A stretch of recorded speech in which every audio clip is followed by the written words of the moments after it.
Welcome to the third Gay Community News panel. I'm Sam Valentine. I'm one of the organizers of this series and the director of archives and outreach at the History Project.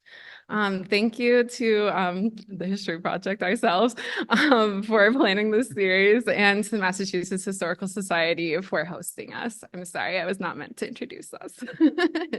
As part of honoring the 50th anniversary of GCN, we've created a list memorializing the vital work and collective contributions of GCN staff, writers, and community members who have passed away and aren't here to celebrate this 50th anniversary with us. We will have that available online. You can visit our link tree at the History Project, and you can view that there. As an effort in community memory, we acknowledge that this list is, of course, incomplete, and please let us know through the contact information available if you notice an error or a missing name you would like added. This last panel is about the impact and legacy of gay community news. Our moderator is Michael Bronski. Michael is professor of the practice in media and activism in studies of women, gender, and sexuality at Harvard. He's been involved with LGBT politics since 1969 as an activist, organizer, writer, publisher, editor, and independent scholar. Our panelists include Gerard Cabrera, nonfiction author and attorney from New York City. He has served on the board of Gay Community News, was a member of the theater troupe United Fruit Company, and competed in the 1994 Gay Games. Gilda Bruckman is co-founder and co-owner of New Words Bookstore from 1974 to 2002. New Words was one of the earliest feminist bookstores, leading the international feminist bookstore and women in print movement. Haden Smiley is a Texan, homebody, and PhD student in sociocultural anthropology at Harvard University, where their research explores the recent transformations of incarceration in the United States. So thank you all the panelists for being here, and thank you all for attending. I'll now hand my microphone over to Michael. The one thing you did not mention about me was I'm waiting moment by moment for my hip replacement next Tuesday. So this explains the pain. Otherwise, my doctor told me I'd be walking like a 25-year-old after it was over, but I presume he meant a 45-year-old. It's been a long time since 25. So I have an agenda because I've been on too many panels where everything was disorganized. So could everybody introduce themselves? And then I have questions in 2 sentences. Well, I think I was just introduced quite adequately. I was one of the founders and owners of New Words Bookstore, and we were in the heart of Cambridge in Inman Square, a place with diminishing parking for 28 years until it finally diminished to the point where we weren't. I think I sold countless thousands of GCNs, and that's my relationship to this panel. I was the pass-through of money and paper. Hi,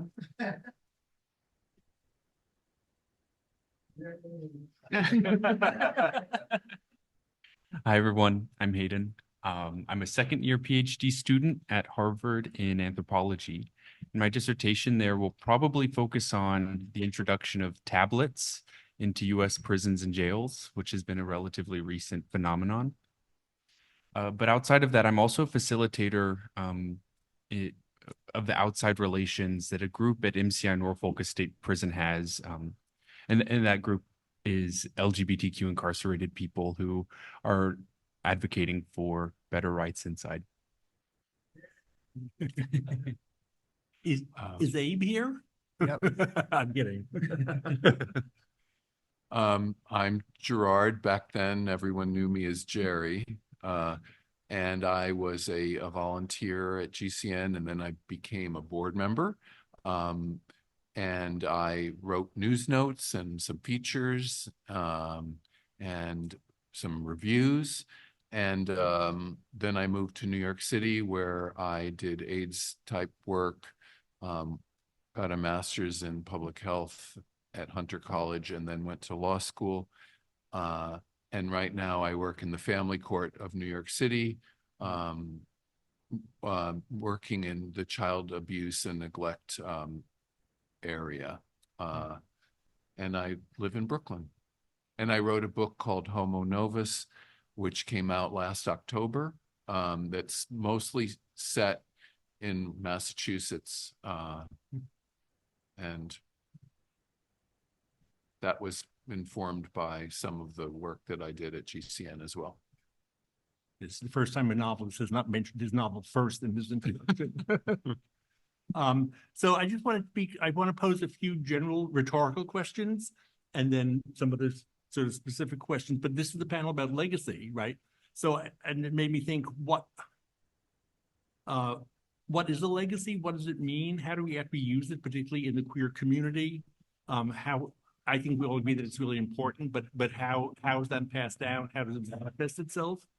Who is it for? Is it for younger people? Is it for ourselves? Is it actually for posterity, whatever that means? Is it for the history books? As somebody who teaches queer history sometimes, it's like, you know, that's part of the legacy as well. But particularly, how do we actually measure a legacy? Is there any way to really do that? And particularly a legacy that's as complicated as what we have at GCN, and you know, which is actually 20 years worth of publishing. And what does it tell us about the past? But I think even more important about the past, what does it tell us about where we are now? And what might it tell us about the future as well? So I have one simple, totally insufficient measurement for legacy, which I spent close to an hour doing research on this morning. How many issues of GCN were there? As far as I could, some years we had 2 weeks vacation for most of those years, and by the end we were publishing either quarterly or twice a year.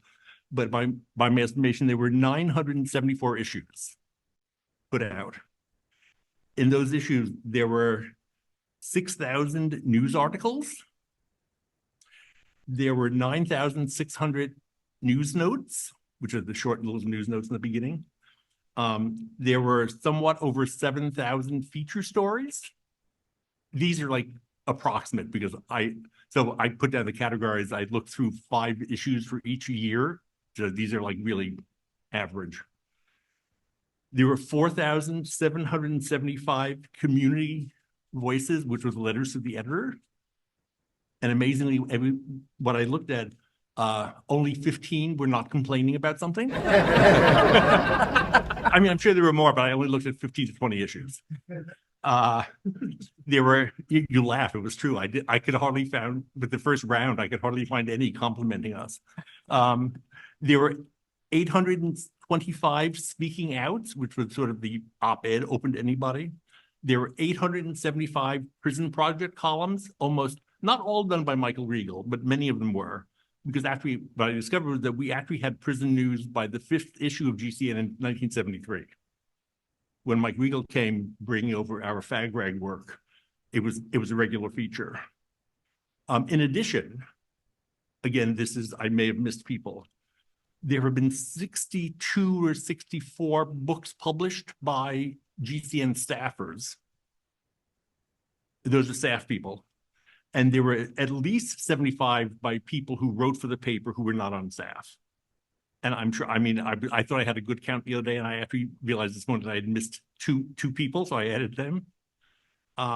Also for those years, right, GCN co-sponsored and produced, myself along with John Gordon, Sarah Grant, and the board people, 8 years of outright conferences in Boston. We were co-sponsors with, well, we didn't book it. It was booked by George Mansour, our local queer film booker. LGBTQ film festivals for about 12 years. And for 3 or 4 years, we ran, Michael Lowenthal and myself ran an off-the-page speaker series that brought about between 6 and 12 authors reading from their books a year. So that, I think, is, I have to say this quickly. I was in London 2 years ago at the Gaze the Word bookstore, and Jim, the manager, brought up 3 index cards of his correspondence with Gay Community News with the 3 different locations, from Bromfield, from Berkeley, and from Stanhope Street, that they had actually kept. So our legacy is not only in America, not only in Boston, but actually international. So I have 3 questions for each of our 3 panelists. And you have, I'm going to be very control quick. You have 5 minutes apiece. Gilda, given that you sold tens of thousands, maybe even hundreds of thousands of copies of GCN, in a bookstore that was really the heart of the lesbian and gay community in Boston, along with Glad Day. If I don't say Glad Day, John Mitchell's going to come down and kill me. I mean, down from, well, actually, I should say John's going to come up. He'd much rather be in hell for the company than heaven for the weather. What changes have you seen in the past 20 years that you can see the roots of in GCN? I'm much more equipped to tell you what changes I saw in the 28 years we were there than I am in the 20 years since, because the changes in the 20 years since are really the province of the people who are at least 20 years younger. So I can tell you what it was like then, but perhaps Haden can tell you what it's like now. My next question. Right, I'm cueing you. We've decided we're going to dump the whole future on Haden. Because A, we can't remember what happened anyway, and B, it's his. So a lot has changed, but it's changed building on what was there. I have a very peripheral position in this panel in that I know, despite all the complaints that you got in letters, how eagerly people awaited the arrival of the paper every week. And is GCN in yet? When's it coming in? And then it got snatched up. And, I remember cutting the strings, putting it out, and lots of it. I don't know what the media is that is being used today in the gay community or in the queer community or in the community of the age that we were when we did that.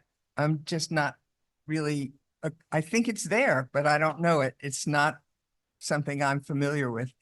But GCN created a record, not just the fabric of what we were doing, but the record is there, and that record exists, I think, both for the future to make use of and for those of us who lived that time to be able to see what it was. It's there. It's not, the bookstore was there. It's a memory. It's a feeling. And I'm sure this is true for Glad Day as well. It's evocative, but the actual printed record that GCN created is something unique and extraordinary. And I just am not equipped to tell you what's there now that is comparable or what's there now that's a legacy. I know there's now another women's bookstore in Somerville, All She Wrote. And there's definitely a resurgence of independent bookstores, which was not the trend at the point that we closed. But I'm not really in a good position to tell you where things are, but I'm hoping either Gerard or Haden can. So thank you. That was great. And again, it really speaks to how nebulous and ephemeral the notion of legacy is. Right. And I was thinking about it all day, and I really don't know what legacy even means. Well, it means it has different meanings depending on whether you lived it or you're the recipient of it. And both of those are valuable. And so legacy for me, as I flipped through endless copies of GCN today, was a reminiscence, but legacy for generations below me is going to be something entirely different. Gerard, let me put my glasses back on to read what I have here. Not only my hip that's going. You were at GCN for 3 years, around 3 or 4. Three or four, and it was really formative for you coming out as a young gay man, as a student at Brandeis, as an activist. I found a letter by accident this morning from Gerard as the head of a gay group at Brandeis, telling people to protest Eddie Murphy, who was coming to Brandeis to do a show. I saw that. And now that you're a lawyer in a real variety of different ways, right? A public health person, and now a novelist, which, by the way, it's a great novel. You should get it. What did you carry from GCN, do you think? Well, I think when we're talking about legacy, for me, it has to be personal stories that I remember and that carry me through to this day. So I was coming out in college, and Brandeis University had a work study program, and you could go into the office and look through this 3-ring binder and go through work study placements, and GCN was one of them, listed to pay, whatever, $3.95 an hour or whatever it was at the time. And it was like hitting the jackpot for me. The whole experience of being a volunteer there and stuffing the newspapers into the envelopes one night a week, and hearing people do impressions of Katharine Hepburn in The Lion in Winter. I remember the jokes that I didn't get at the time. That it was all an education. The whole experience was an education. I learned how to write news notes. Then I graduated to feature stories. I wrote my first book review for Loie Hayes. Men in Frocks was the title. I reviewed the Smiths at Great Woods. So these things would not have happened in any other kind of environment. I also learned what safe sex was through GCN. I learned how to use a condom. I learned how HIV was transmitted. So in a very real way, it was life-affirming and life-saving and life-creating. I could see people, men and women, in relationships, living together, starting homes together, maybe even having kids together, things that seemed kind of impossible to me at the time, growing up in a very homophobic environment. So all of these things were like doors and windows opening left and right, and just sort of created created ways to imagine how my life could be. So by doing that and by experiencing all that, I could then realize that I had possibilities myself. That means political possibilities, learning how to be an activist. I would not have organized an Eddie Murphy protest if it hadn't been for GCN. And then moving on to other kinds of activism after that, going to graduate school, going to law school, in the tradition of other GCNers, by the way. Irv Ishii went to Northeastern, Richard Burns went to Northeastern, Kevin Cathcart went to Northeastern, and I'm sure others as well. So I feel like I'm sort of part of that legacy in my own career and professional life, as well as writing the novel. I don't think I would have done that without the support that I got from people that I met at GCN. So I think all of these things I carry today, even into the work that I do as an attorney, with, transgender kids in families, when there's family court issues, or just understanding how diverse people are in all of their aspects. Great. Thank you. I'm looking at my watch and we have so much more time left. I'm so pleased. Haden, somebody who was born after everybody else on the panel. possibly even in the dwindling years of GCN, I bet. And given the work you're doing, the prison work, how do you see GCN as a living resource for people who are doing work in and out of the academy? Because it happens more out of the academy than in it, I presume. How do you think that GCN as a living resource can help people, and how does it help it, and how have you used it? Well, I'll say, I feel like I also have a marginal position on the panel. My relationship with GCN began earlier this year.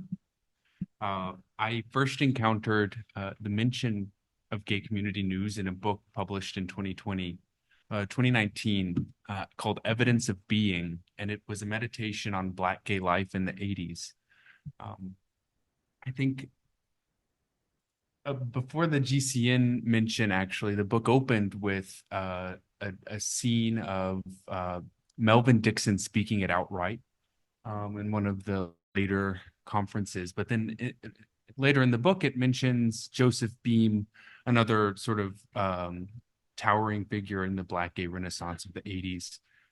And the letters and other correspondence he had with incarcerated LGBTQ people that surrounded him at his passing. And the author identified gay community news as a real inspiration for a lot of work between the LGBT or gay liberation movement and the movement against prisons at the time as mass incarceration was starting.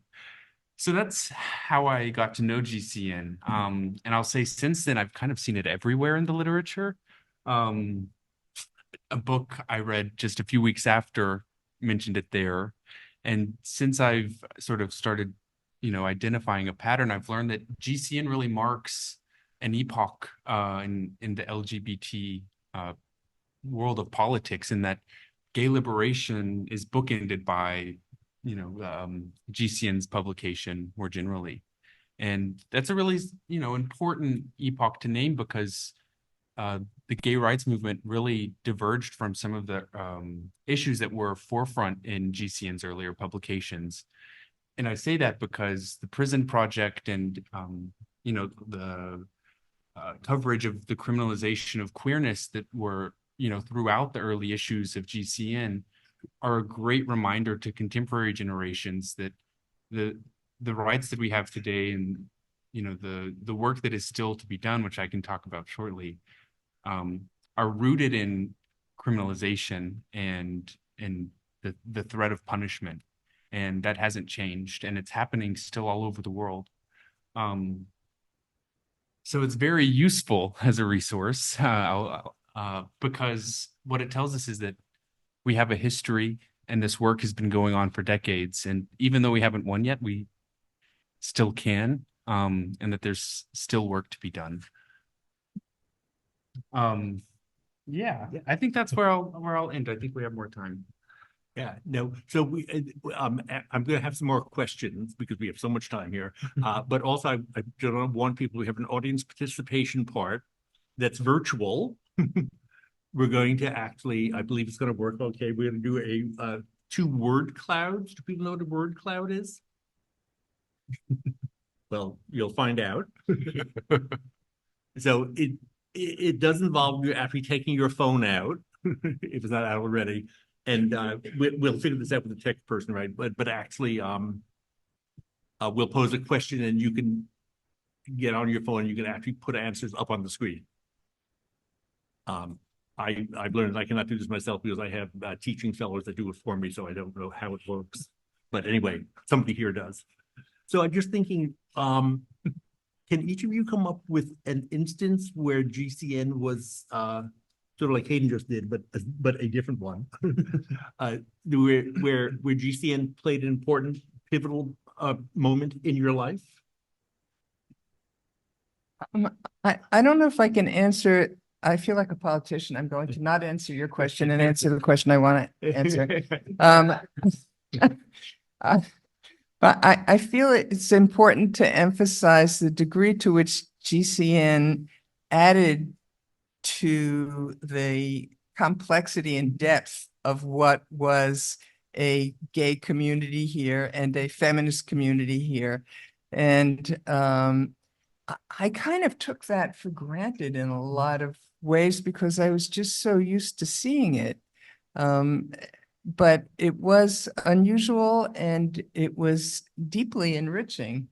And the alliances that were formed between the lesbian feminist community and the gay community and the different areas of activism that they pursued individually and together really enriched the quality of this community in a way that I think made us, the people I knew, feel unique and special, at least on a national perspective.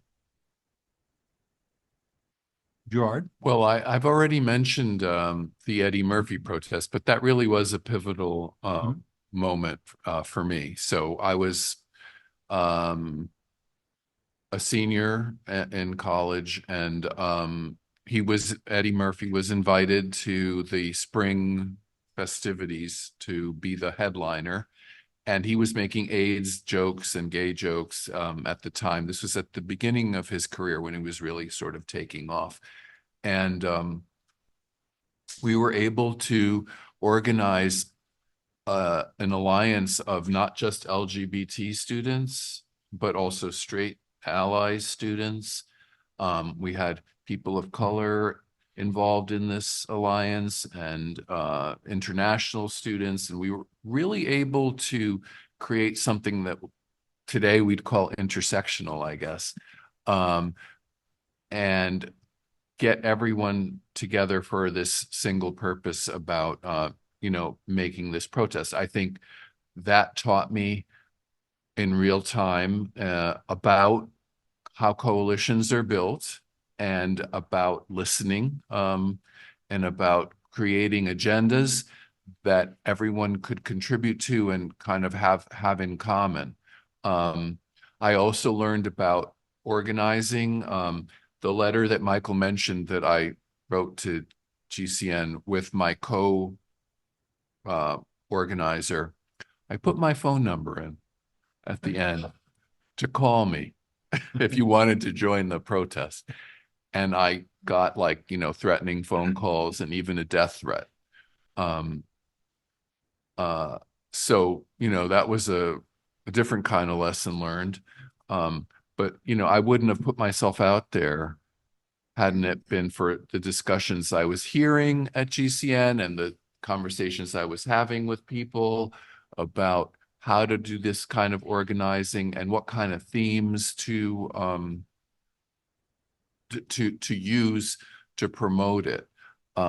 So I really think that set me up for doing more activism, hopefully, not as life-threatening as that, but to do other kinds of activism work that wasn't just, on a topic about something that was strictly gay rights oriented, but we were also involved in divesting from South Africa at the time and lobbying our college administration to, not invest in South Africa. So all of these things we kind of were doing together, this same group of people who belonged to other student organizations at the time as well. So I would say that experience, that GCN experience was really very pivotal for me. And do you carry it with you now in terms of your work? Yes, very much so. Very much so. Right now I do a lot of book stuff and literary stuff. And I think that it has carried over into that because we could tend to sort of self-isolate, by genre or by, geography or something like that. And what I learned at GCN was, the broader you cast the net, the the more interesting the catch, I guess, to complete the image.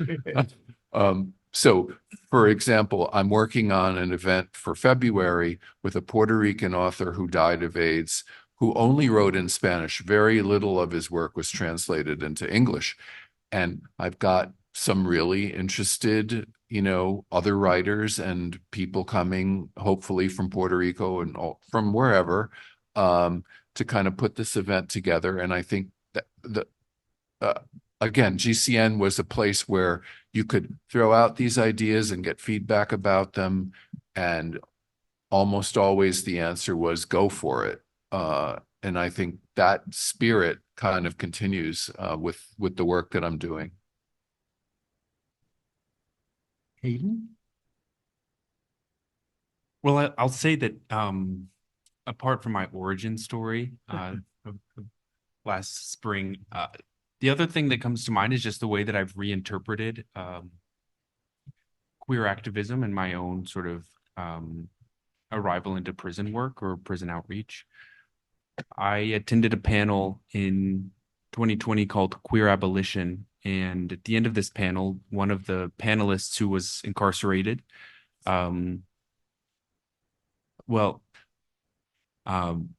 asked any participants who would like to thank the incarcerated person to send him a thank you card at MCI Norfolk. And I did, and I began correspondence then with him, and he's actually the person at MCI Norfolk now who facilitates the group. And I've seen my life blossom in a lot of ways, but it's all happened because of a pen pal relationship.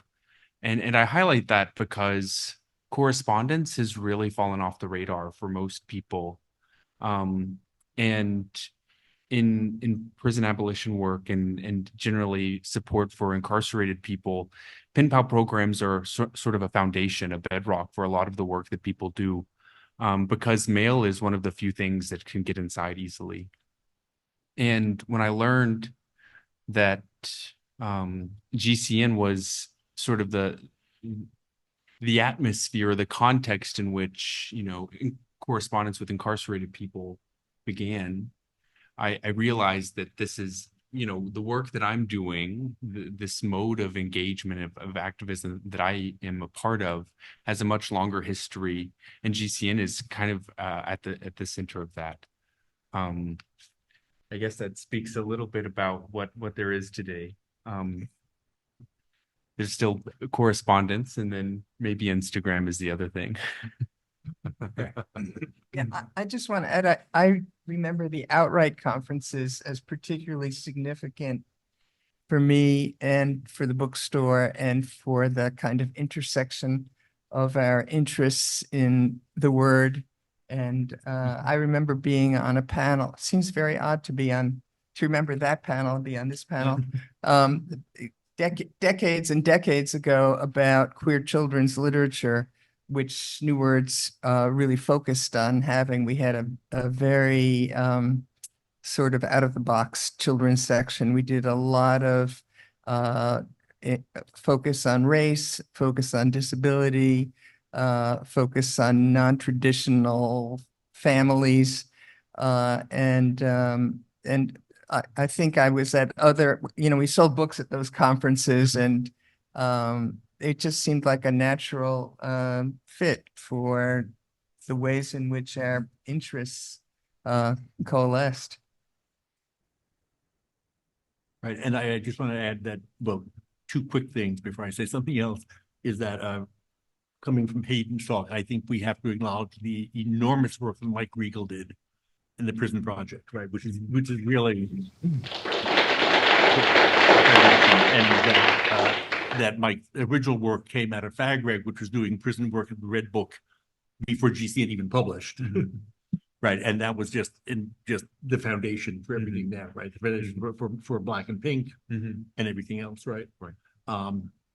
Also, I do want to say that there's a great book by Julie Esner, the keynote speeches from Outright. Oh, Yes. Which is fabulous, and it's a document, and it's beautiful, and it's wonderful too. So those are my two pitches, but I wanted to add, and I have a question for people that in the past 2 years, I've had, so now most of the people I deal with are between 18 and 22. So I actually know more than 18 and 22-year-olds than I knew when I was 18 to 22 myself.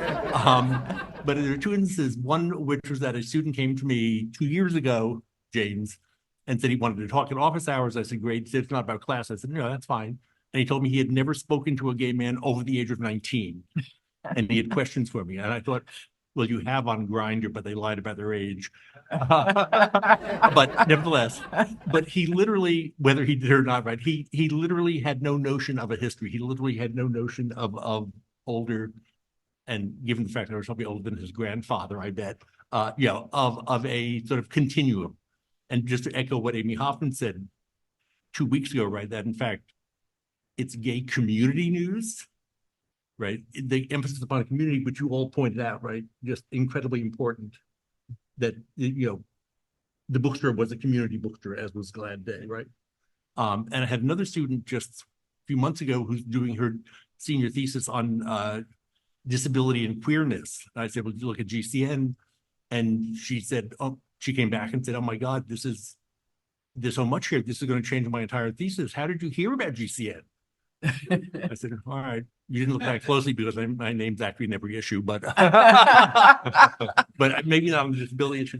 But I'm just curious, given we have a range of ages here, how and we're thinking about legacy. So no matter what legacy is, us looking back or some people looking forward, or what do people think about the notion of legacy and now people are coming out of the age of 12, so we really have a community from 12 to 90. Right, people know George Mansour, who's turning 90 in March, and hasn't stopped yet. What do people think about bringing together a community such with literally an 80-year range, 70-year range? Is that back then it seemed perfectly feasible. I mean, how old was Charles Ashe when he was the indexer? 70 something? Yeah. And many people were 19. What do people think about the notion of legacy and community over such a large age range? It sounds very exciting to me to be able to. But feasible? Yeah. GCN was feasible, It was. I think about the news notes in GCN. You could read about it, really anything, almost anything could be in a news note. Yeah. And it was from all over the world. So I don't see why it wouldn't be possible to have some sort of, conference or some sort of event that where we could get multi-generational people together. I think it would be extraordinary. I mean, what would that even look like? Kids section, Yeah. right? I think it would be fantastic.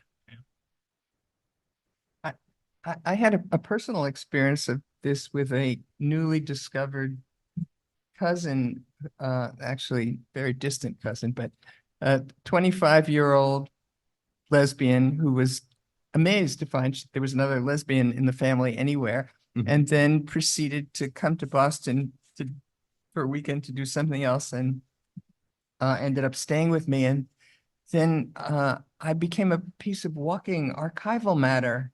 She was just totally fascinated. I was interrogated the whole weekend. She wanted to know everything about the bookstore, we went past the Liberty Hotel, which was the Middlesex County Prison. I said, oh, I knew people who were there for a while. And she said, and then she wanted to know that story. And then she wanted to go in, and, she just was like, I felt like she had just discovered a sort of walking museum, but it was kind of thrilling. She was totally into it, and I was totally into it also. And I think, we do that. I mean, you are part of the community to the extent that you are informing your students and communicating with them. That does create some facet of community the question is, do we want to bring it to some other formulation? And I don't know, but in the kind of work that I've been doing lately, which is mostly about how do we solidify the legacy that we think we're leaving so that our words are the words that get used in the transmission and it doesn't get made up by somebody who looks at events and says, oh, they must have thought that. And I know many people in our age peer group are thinking in those terms. I wondered, where that's going in terms of community. I think of the work I'm doing is passing it on and leaving it, but I've also found the interest of younger people who want to know about what happened and find the discovery of it sort of thrilling, pretty engaging. Right. So I'd like what Gerard said about imagining it, bringing it into, having to have the imagination to bring it into reality. Yes. And in fact, GCN had to be imagined in the Charles Street Meeting House Yes, it had. as a 2-page mimeograph. Yes, and I think every week it was reimagined, right? Through Absolutely. staff meetings, through board meetings, trying to figure. Reimagined and fought over and critiqued and Right. refined, and yes. So I'm just curious, Haden, what would you imagine and enter a multi-generational legacy might look like? You don't have to organize it, you just have to imagine it. Done. I mean, I'm a bit bookish myself, so a bookstore would be great. And I think actually it would be very easy to pull off in a place like Boston, but I don't know too much about bookstores, I guess. But I mean, it's an interesting question. And hearing everybody's hope is exciting, but I don't know if I'm quite so hopeful. Not about the intergenerational part, but actually just identifying a place or the bandwidth to make something that feels like a community happen in the ways that everybody's just been so fractured apart and connects digitally. It's very different to imagine what community means today. But not that it can't happen, just that I think GCN is a model that we can't follow anymore. Mhm. And I don't know if I have an answer.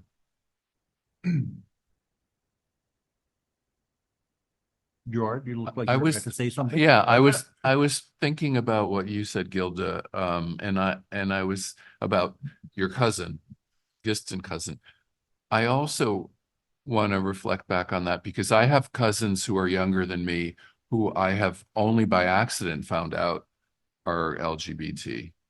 And I have experienced that as a sort of a violence and a loss that sort of, why don't I know that?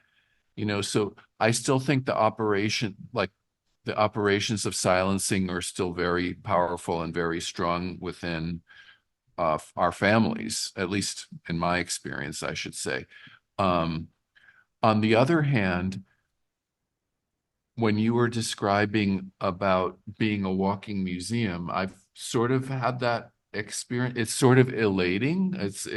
And also I think by listening to these questions, I get to reevaluate my own experience and I get to see it in a new way. So I think that's legacy building as well, because it's in this dialogue with someone who's younger, but who also is going to come up with their own conclusions and observations about what I'm saying. And I find that I've had that experience as well. And have found that really, like you say, thrilling. Yeah, this particular cousin has a lot of theater and Broadway connections, and so she knew about Alison Bechdel and she knew about Fun Home, but she didn't know about Dykes to Watch Out For. Oh, And and I felt like I wanted to go right out and buy the collected Dykes to Watch Out For and pass it on to her. And I thought, is that intrusive? Am I being too overbearing? No, no. But you know, the possibility of building bridges based on taking hints of interest is kind of thrilling. Right. And I do think, right, that I just thought of two things. One of which is that what was so great about a print publication, right, was that everything was in one place. And GCN, I've read like dozens and dozens of copies, issues the last 2 weeks, right? It was all over the place. There were film reviews, movie reviews, news notes from New Zealand, and everything that's great about social media, right? The immediacy, getting 5,000 people together for a demonstration, right? It actually silos information. So unless you look up queers in prisons, you'll never find it. But Hayden and I were talking the other day, right? And I was saying that GCN was one of the few places where we had Prisoner Project and Pen Pal Prisoners, and that other magazines, I'm thinking of The Advocate and Bay Windows and other publications, had warnings saying that gay men shouldn't do this because if they were prisoners, they may be exploited, or the prisoners would ask for money and dupe them, right? And Hayden said, that's exactly what prison officials tell people today. Right. So I'm also interested in not only in the legacy, but in what doesn't change. Right. Something that like Gerard had pointed out, right? That in fact, there are the same silences, there are the same lack of connections. So I'm just curious, when prison officials say that, what's your answer? Well, you don't really respond to prison officials. Like, I guess to your point, one of the things that was so striking to me in one of the first issues of 1973 was an article about a man's death at Bridgewater, another state institution. Eddie Russellini, I think. Potentially, I don't remember the name. We also covered it in Fag Rag too. And it read like a news piece that I could see from, an organization that supports LGBTQ incarcerated people today. In fact, I've been working on testimonials from people inside about their treatment, and it hasn't changed over the past 50 years in a lot of ways. And I think remembering that sexuality and gender are still punished in state-sanctioned institutions is something that's, continues to occur. And I think points, to a lot of ways that gay community news lets us know what could have been in what was possible and what was on people's radar, and looking through history, what didn't happen. George, you want to say something? No, that's an excellent observation, to look for those possibilities at the time and then sort of plot them out and see what came true or what didn't come true, I think is GCN is very useful. Or what's happening again. Or what's repeating, right. Like when you go to the archives and you can search, you use different terms.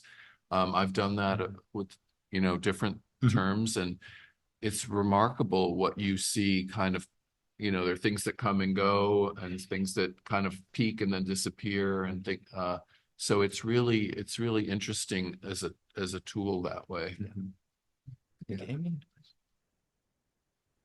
Oh, can I say something about that warning that was given that you talked about? Because Mike Regal, you may even have put this in the prison column sometimes about, you think you're being exploited, you're on the outside, you have the power, just don't write back. Yeah. I mean, it's not a big problem. Yeah, excellent point. So I just want to speak briefly to what people just said, that I'm teaching a class on radical movements of the 70s now. We read the Black Panthers, What Do We Want? We read the gay liberation Boston statements about what we want. We read radical feminist things. And after the first class, my entire class was completely depressed because none of them had actually come true. None of the demands, except for end the war in Vietnam, came true. So things have gotten so much better and not. I found an interesting tidbit today when I was going through the paper. It was in the April 1976 issue. It was addressed to older gay women, and it said, interested in rap and social group, Are you 30, 35? Older? So as this is going on, people are doing things here. What are people's thoughts about legacies, given what we've said here? Any prompts from what's up on the screen behind me, Roberta? The one thing that GCN did, looking at some of my, friends who are still with us, who did went on to do many things in their amazing careers. I'm going to say something that is, I'm going to steal it from Barack Obama, but what GCN did for me was to say, yes, we can. We can do what we want. We want to write a book, you can write a book. You want to open a bookstore for gay people, you can do that. And it just gave a sense of, you can make changes in the world. You can be an agent of change for yourself. Right. I'm just thinking that I was chatting with Evelyn Hammond, who many people here may know, who was when she was the dean at Harvard. She worked at New Words. She worked at New Words, right? 7 years ago, young women students came up and asked her, they wanted to do a rally in the yard, and they asked her for permission. And everyone said no. And they said, what? She said, you don't ask for permission to do a rally, you just do it. She said, maybe I'll have you arrested, but I won't. But she said, you actually don't ask. You have your rally, which I think speaks to like Roberta's point, right? Is that not only yes, you can, but yes, you can against all social prohibitions, against all odds, and that you go back to both of you, that you actually can imagine it. Abortion was a gay issue as well as a LGBTQ issue.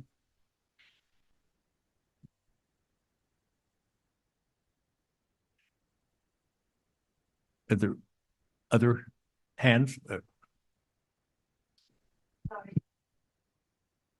don't want to say too many things, but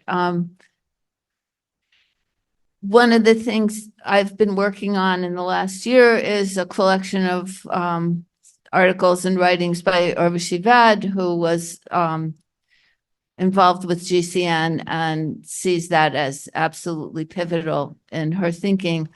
And one of the things that she always emphasizes is imagination, which gets to what Gerard was saying. And I feel like that's really crucial.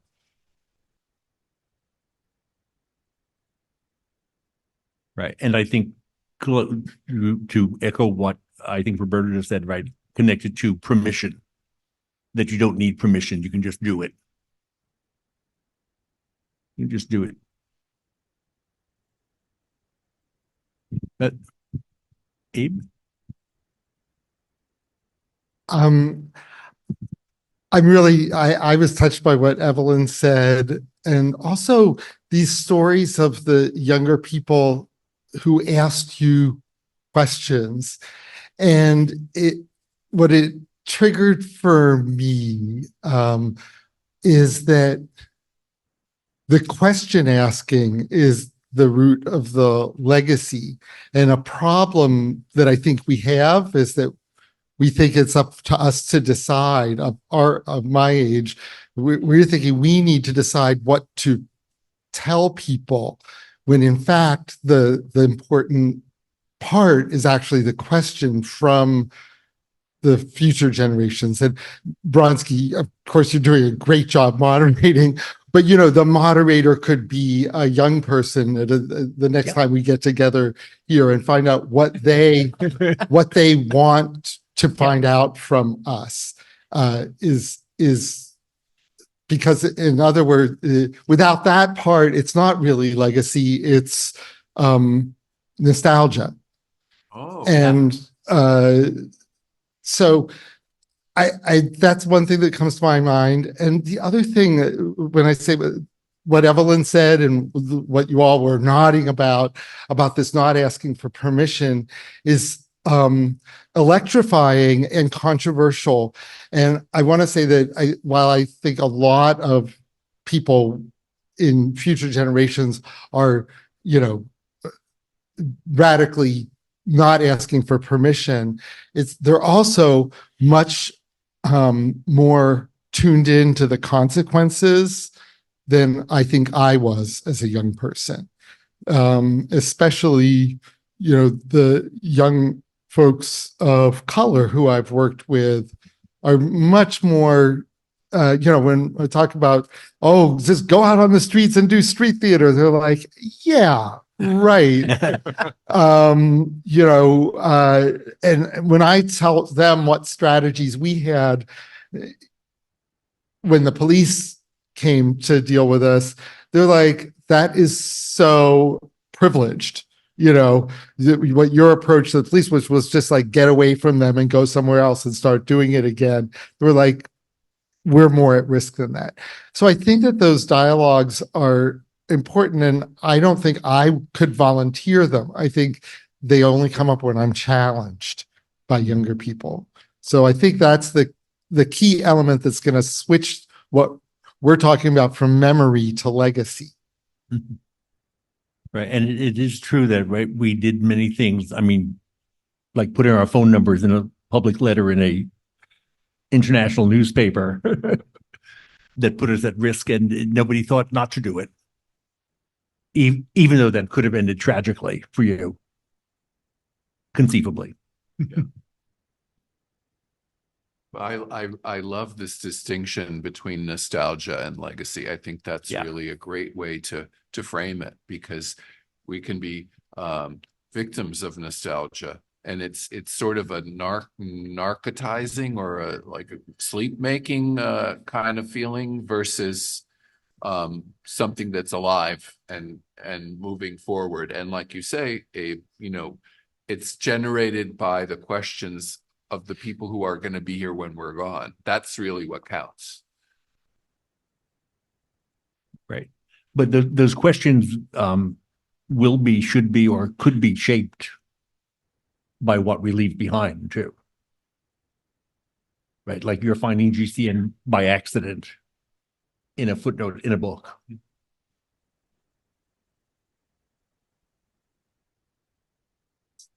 So we're at 7. Any last questions? We can stretch it out a minute or so.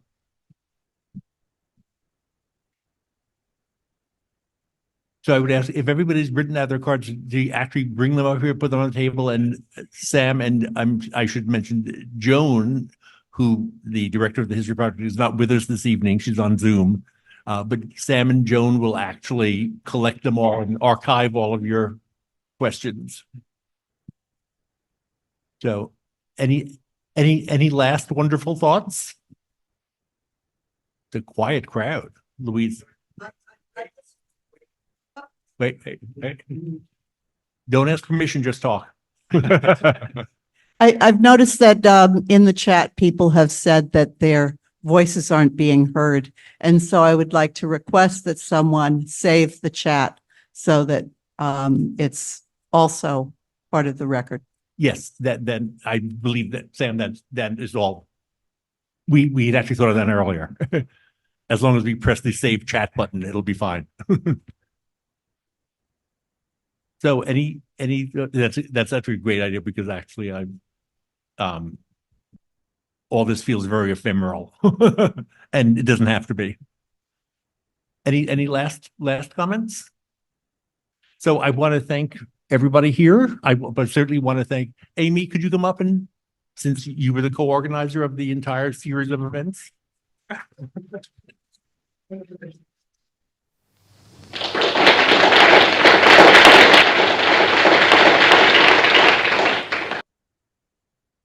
Everybody here, and thank Sam and Joan from the History Project and everybody at the archives.